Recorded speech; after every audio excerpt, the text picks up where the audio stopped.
Кыргызстанда үстүбүздөгү жылдын 27 мартына карата алынган маалыматтарга таянсак, коронавирус жуккан дагы 14 жаңы учур катталды.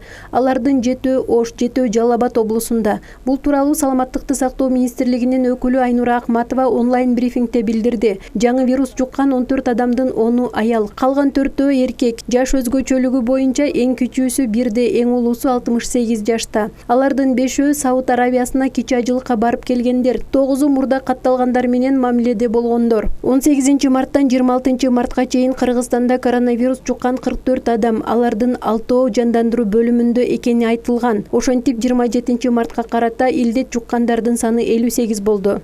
Бүгүн аныкталган контактта болгон бардык жарандар менен такталып жана контакттар такталып жана алар үй карантининде дайындалды. Ошондой эле орун очокторунда атайын эпидемиологиялык жана профилактикалык иш-аракеттер жүргүзүлүп жатат.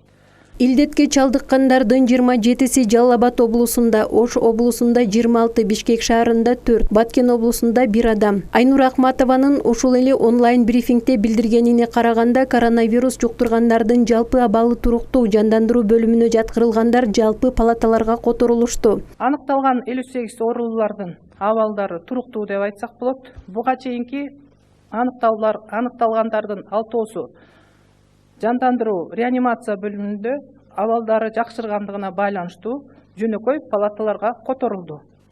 Жалал Абад областында 1 оорулуу жандандыруу реанимация бөлүмүндө кармалууда. Белгилеп айта кетүүчү нерсе, жандандыруу бөлүмүндө түшкөндөрдүн эч кимиси өпкөнү жасалма дем алдыруу абалына түшкөн эмес. 25 марттан 15 апрелге чейин коронавируска байланыштуу Бишкек, Ош жана Жалал Абад шаарларынын, Ош облусунун Ноокат, Кара Суу райондорунун, ошондой эле Жалал Абад облусунун Сузак райондорунун аймактарына өзгөчө абал киргизилди. Бул аралыкта аталган аймактарда коменданттык саат учурунда көчөдө адам да, автоунаалар да жүрбөшү керек. Күндүз адамдар дүкөнгө, дарыканага жана банкка бара алат. Жумушка барчулардын уруксаты болушу зарыл.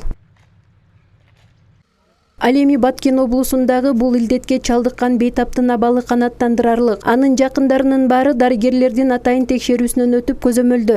Жакын бир туугандары, үй бүлөсү жана коңушу жакындары ошо контакт болгондордун баарына биз азыр медициналык көзөмөлдө карап турабыз. Анын акыбалы мындай начар эмес, мына удовлетворительно деп айтылат медицина термини менен.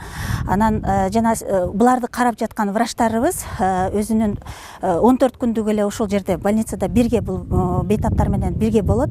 Анан 14 күндөн кийин алар дагы карантинге чыгат. Алардын да акыбалы жакшы. Баткен эли ынтымак, биримдик жана түшүнүүчүлүк менен бул илдетке каршы жалпы күрөшүп жеңет деген ишеничтебиз. Сактыкка кордук жок демекчи, ар бирибиз сак болууга аракет кылуубуз зарыл. Канышай Ашимова, Мингүл Көчөрова, Куштар Абдыкар уулу, Алтын бешик жаңылыктары.